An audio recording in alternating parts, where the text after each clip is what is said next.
Alright, we have Zoroark move details from El Chico Eevee in the Pokemon Unite beta. Let's see what's going on with this Pokemon, and my first impression is clean. The splash art is good, the animations, the model, the moves, everything about Zoroark looks amazing. And you can tell a lot of work went into this Pokemon to make sure it is going to have one of the biggest, most fan service launches that we've ever seen in Pokemon Unite. This looks like it's going to be very successful, so let's check out the actual moves and passives. Starting off with Illusion. Pokemon takes the form of a random wild Pokemon or Pokemon from the opposing team, returns to its original form when it takes damage or uses a basic attack or move with a 15-second cooldown. Now, at this time, we don't really have a lot of details because it's beta and it's against CPUs, and like the interactions with the opponent aren't that clear.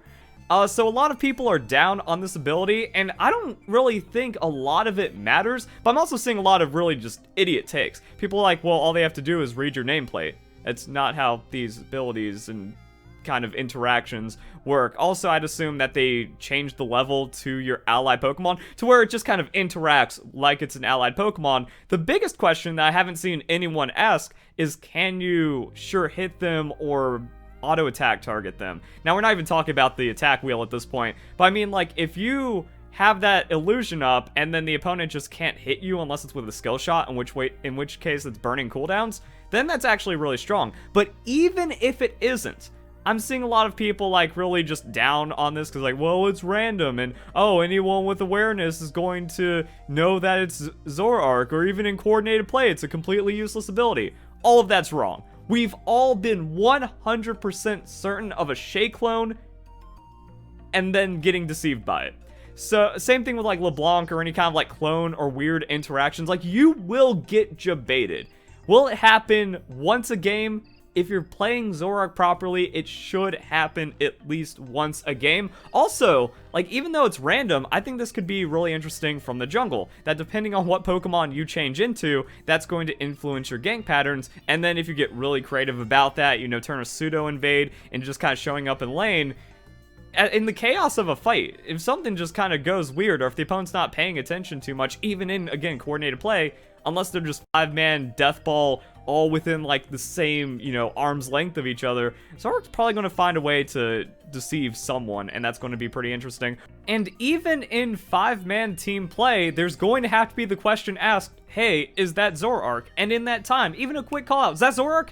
That's a second lost. That's a time that Zorark can then get the ambush on you with its bajillion dashes and insane mobility. Anything that creates hesitancy as well, even if you're sure of it, and you're like, what, like, was that, like, just seeing yourself pop out of the jungle could just create enough of a shock to where that quarter second generates some kind of advantage. So there's a lot of potential right there on just being able to capitalize. If you act instantly with the correct play on Zoroark, this illusion ability gets a lot of mileage, and players just don't understand that because the Pokemon Unite community is trash. Also, another thing to consider, if you get RNG and you actually transform into enemy's jungler, now you can just kind of walk in however you want. You can come from your side and make it look like a gank, and then you can bait a fight.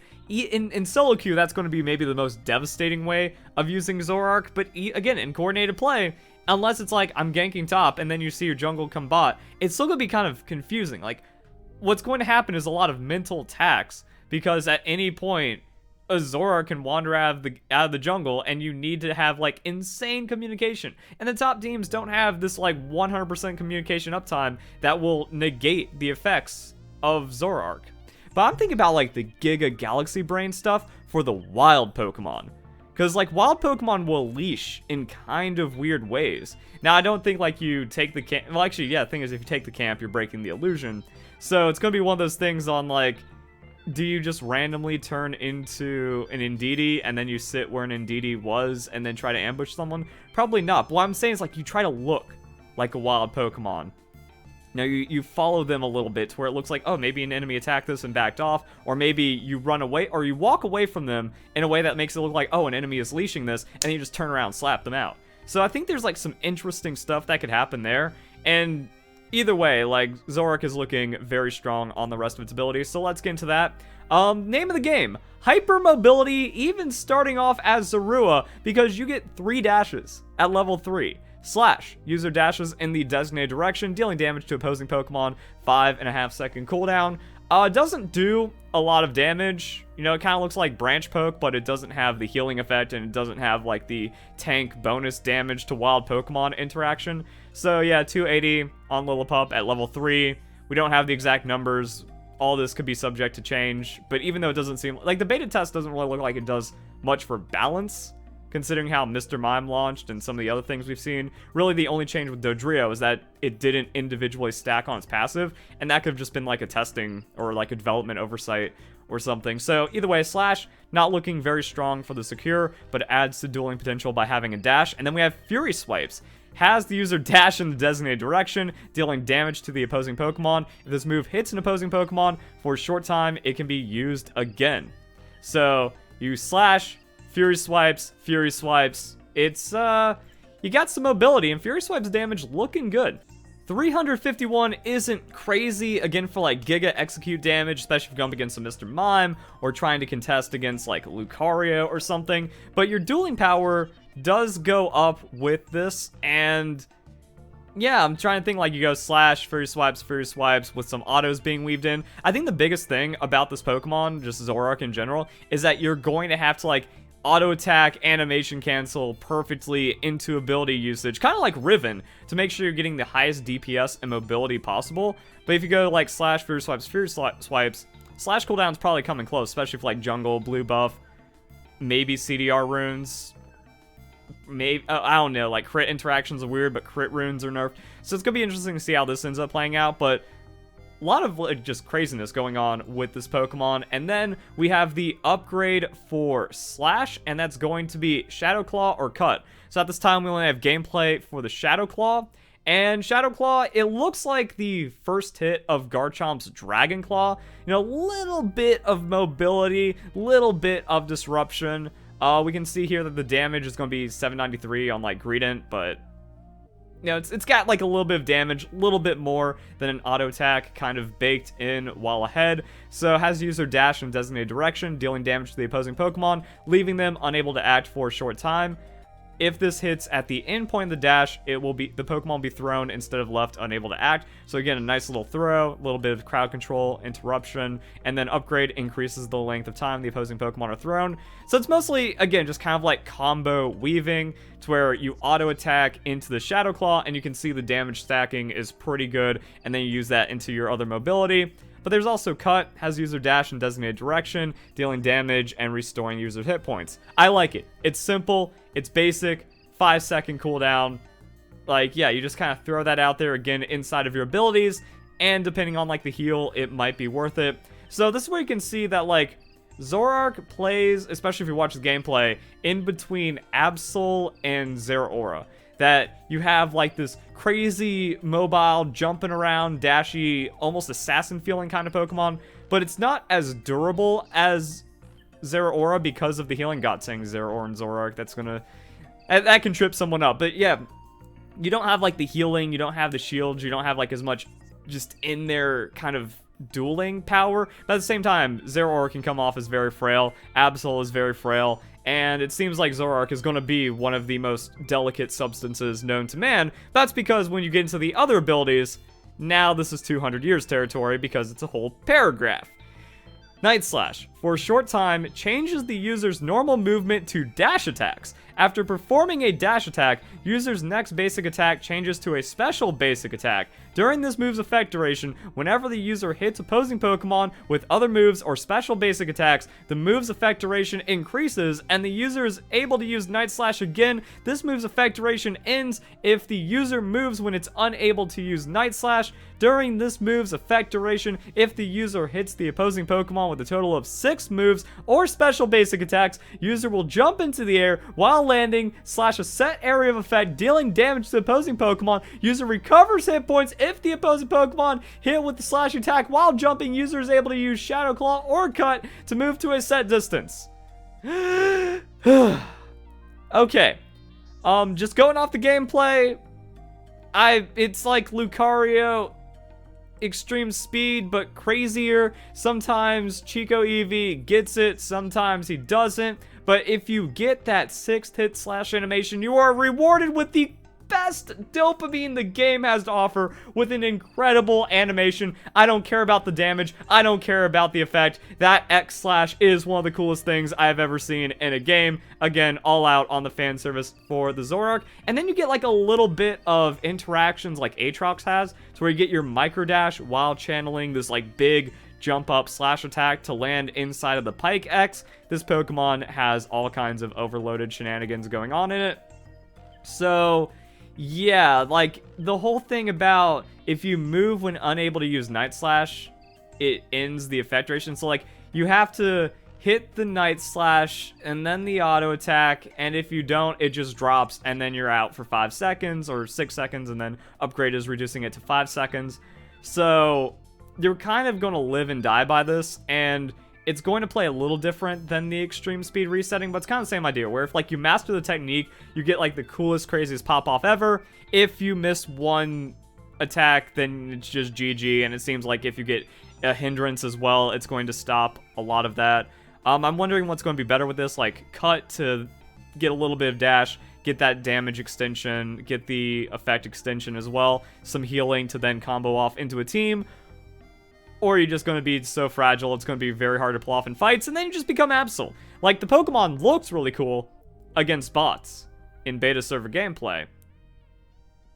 Is it actually going to be like the Zeraora launch, where it can just run into 5 people and obliterate them? Or is it going to be like Absol, to where it tries to do a thing, and then just kind of gets destroyed? Now, its hypermobility and slipperiness of an extreme speed Lucario makes it feel like it's going to be harder to like actually burst out, but that means Zorark is not going to be able to just straight into and get the X attack.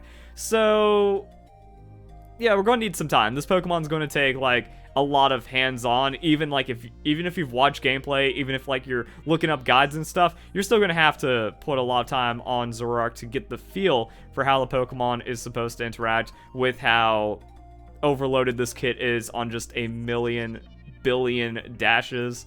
I felt like there was something else I was going to say about these interactions. Right, Pikachu. So Pikachu, Mew, Electro Ball, that seems to be a good way of just really, like having sure hit crowd control. We've seen this being like very oppressive in League of Legends, where they get rid of Terrek's Dazzle, to where Annie is not allowed to be a strong character in any capacity, because it can just click to hit you with a fireball and then one-shot you with the rest of her combo. So with this, like, yeah, it's going to take a lot of prediction, like, cool, a Cramorant that gets the perfect Hurricane Surf onto, like, a Lucario and Absol that's dashing around.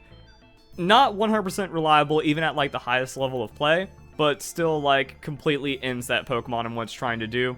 But Lucario has, like, the shields and a bit more durability just from being an all-rounder as opposed to a speedster. And the funny thing is, people are like, where are all the speedsters? We need more speedsters in the game. And then it just creates pure cancer movesets like this, where it's like, oh, good, hyper mobility, untouchable Zorark, not Zorark, Zeraora, Absol hybrid.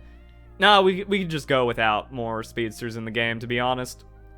So yeah, a lot of craziness going on. And then we have the move Feint Attack that didn't have gameplay. Probably have gameplay by the time I'm uploading this video, but that's just how it is when you have like exclusive beta access, and I don't want to play on mobile and use a VPN, and all that stuff's too ugly for me. It's unfortunate that this is the reality of Pokemon Unite, but I'll just cover my thoughts on what I've seen, and it's pretty crazy. So, Feint Attack. Okay, deep breaths.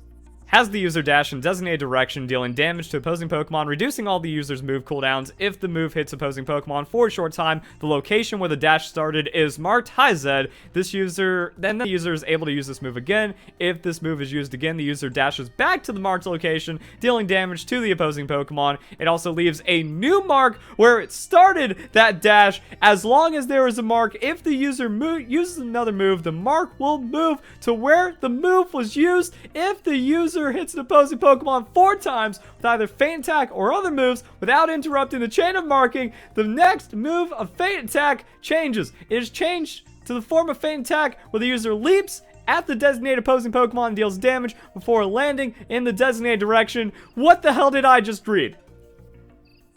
So, yeah, Volt Switch on steroids. I don't know, man. Like, again, the Giga Hyper Mobility is it's insane to me. Now, this is also the extremes. Like, this is even more extreme speed than the last move, where you just keep dashing back and forth and resetting. Sure, I don't know. Now, anything like that with LeBlanc or Zed or like bounce back mechanics, it does make it kind of predictable, especially if someone's just like spamming or if they think they're actually good at the game. And I imagine with Pokemon Unite community, going to be very easy to kind of predict this. Also, it puts like a reliable mark since it's where the move was used. So he's going to have to return there or disrupt or break the combo. However, there is that other interaction where you can create a new mark by using another move at the start of the other dash. So if you want to reposition the mark, I think that's where the skill cap of Zorark is going to come into play. I don't even know. It's again, it's going to take like a lot of labbing, a lot of precision, a lot of development, how the interactions are with the other move as well. Is Night Slash going to just be better? Is Feint Attack more reliable? Is it all just very weak and underpowered because there's so much in this kit that the devs don't want it to be the most oppressive Pokemon we've ever seen? Who even knows? Feint Attack reduces the move's cooldown. So really the cooldown, like, this Pokemon doesn't have cooldowns unless you screw up, in which case it's a very minor punishment, especially on the upgrades. But then if you're just kind of sitting there for 4 seconds as an incredibly squishy speedster, your game could just end. So I think it's going to be really cool to play Feint Attack, but then you're not getting the dopamine of the Shadow Claw mark, so who even knows? And then the Unite move, Nightfall Days. Wow, look at that. A sentence. Has the user release dark shockwaves dealing damage to the opposing Pokemon. 3 shockwaves, each has an increasingly larger area of effect. User is immune to hindrances while it's releasing shockwaves. So, this very honest, basic Unite, but seems to be pretty powerful as well. And it's mostly, it just seems like you use this, you absorb some crowd control, you get some damage, you make whoever's like just diving onto you punished a little bit, maybe buy some time for cooldowns, grab the shield, some other things, and then you just go back to popping off. And it seems like you just want to use this to get the bonus effects of like the movement speed from your Unite move and then be even slipperier and even crazier. So that's going to be interesting. Doesn't like, unless it has like crazy, outrageous amounts of damage, then it's not going to be too crazy. It just kind of seems like a little bit of extra thing for your kit that then you want to use the buffs from the Unite move itself to pop off and go even harder. But again, anytime there's crowd control immunity, that's going to be a very powerful thing to have. As for other things on Zoroark, I don't know, I just want to play it. I think this Pokemon's very technical. It's going to take a lot of hands-on, and who even knows what's going to happen with it. It seems like because of the weakness of its attacks, it's either going to need an incredibly powerful laner like the Mr. Mime, like a Mamoswine, like a Cramorant, to be able to like duel people and then maybe get like a gank. It's going to be like a Glaceon situation where if you have this thing on your team and it's laning, you 100% gank for it, you get it ahead, and then all it needs is like a level advantage and a stack or two, and then it can just straight up like fight and duel in lane and then steal everything and then Giga Snowball. Or maybe just, who knows? Who knows? It's looking fun, looking very fun, and again, just an incredibly designed and developed Pokemon, so that's going to be really nice. Hope you guys enjoy the video. Hope you all have a nice day. Thank you very much for watching.